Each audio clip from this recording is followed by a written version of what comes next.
After Doomsday kills Superman, we see Lois Lane holding Clark's body in her arms, begging him to get up. And that's when the Justice League finally shows up.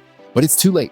Lois's grief turns into rage. She screams at them for abandoning him. Nobody was there to help him fight, and because of that, he died alone. Later, the world throws a massive public funeral, but Lois can't even get close enough to see anything. Meanwhile, those same heroes who failed him are the ones holding the casket. That sends her over the edge. Where were they when he needed them? But now that the cameras are on, they're all here front and center for all of the attention. And it gets worse.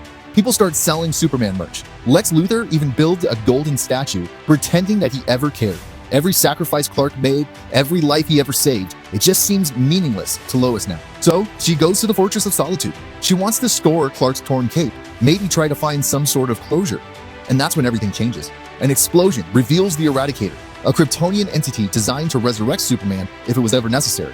But it arrived too late. It tried to save Clark by placing him into the life matrix, but it just didn't work. Now the Eradicator is unstable, overloaded with the power meant for Superman, with nowhere for that energy to go.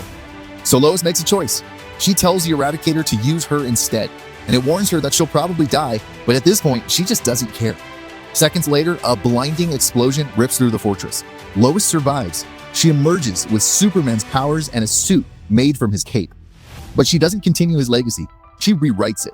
Then she goes after Lex Luthor, the man who hated Superman but has no problem profiting off of his death. And when Lex mocks her, says that she can't prove anything he did was illegal, she grabs him by the throat, flies him into space, and burns him alive.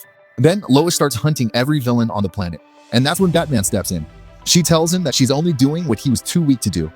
These monsters don't deserve to live while Superman had to die. She says, "I won't let him die in vain." And Batman replies, "You already have." And that's when Lois snaps. Bruce tries to put up a fight, but he just gets destroyed by Lois. Lois decides in that moment that there's one very important person she needs to take down: Cyborg Superman. The only person actually putting in a claim on the name of Superman. She demands he removes the S from his chest, saying that he doesn't deserve to wear it. Their fight levels Metropolis. And in the middle of the chaos, that's when she hears it. A voice reaching out to all of the hopeless, telling them not to be afraid because he is here. It's Clark, alive. She's so confused, and he tells her that the Eradicator did resurrect him. The life matrix worked, it just took longer than expected. But as they're talking, Superman sees fear in the people's eyes as they look at Lois.